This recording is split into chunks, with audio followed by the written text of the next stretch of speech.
سلام بچه ها، باز خوش آمدین در یکی از ویدیوهای ما.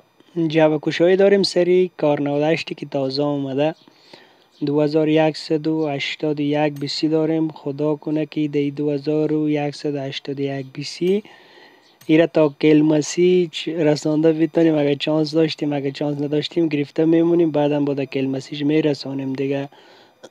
دلوبی هم علی را داریم، رضا جان است، محمد جان است، بچه ها را کلگی داریم. ناگفته نمانده نه که اسپانسری این ویدیوی ما هم صفی‌الله لوگری دیگه، دوست و بیادرخان امیر جان است دیگه. او اسپانسر شده کار 98.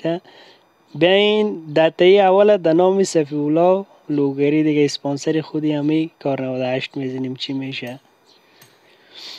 بیا اگه چانس داشت دیگه صندوق اسپری او دوتا متریال خوبیش 5 تا اسپری زیاد کار داریم دیگه خوبیش.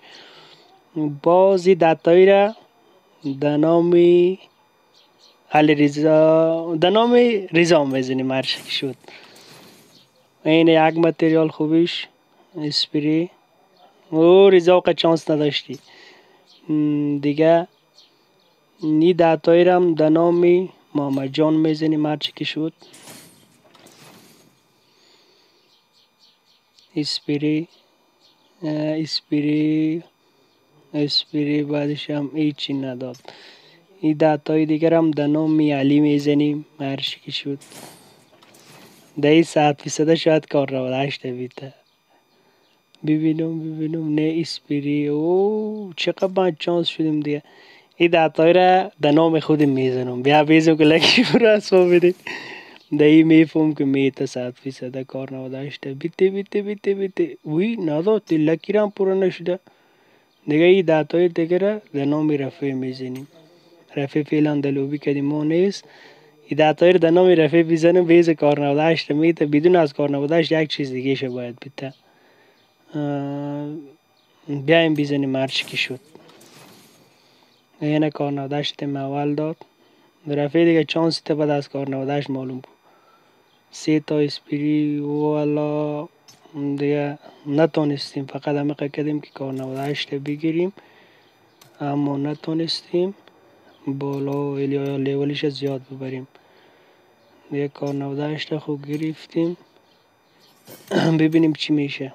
لیولش میتونیم بالا 3 تا متریال دادیم، 3 تا متریال دیگه. 57 هم از این رنگ میگه چی میگه ازی داریم. بریم در جانی کار 98 لیول 2 فکر کنم میشه. 3 تا متریال بکار است در لیول 2 ش. این تا لیول 2 را رساندیم. 6 تا هم دی بکار است، 9 تا هم دی، 6 و 9 نمیفهم چند تا، 6 و 9 15 تا متریال بکار است دیگه. 37 از این رنگ داریم. بیا فعلا لیول 2 دیگه. ویدیوی ما دمیجه به پایان رسید. خدا کنه از ویدیوی ما خوشتان آمده باشه. لایک و سابسکرایب و شیر از یادتان نره. و کسایی که تازه آمده در چینل ما، در چینل لایک و سابسکرایب بکنیم. برای دوستایتان هم بگوین که لایک و سابسکرایب بکنه. تا ویدیوی دیگه خدا نگهدارتان.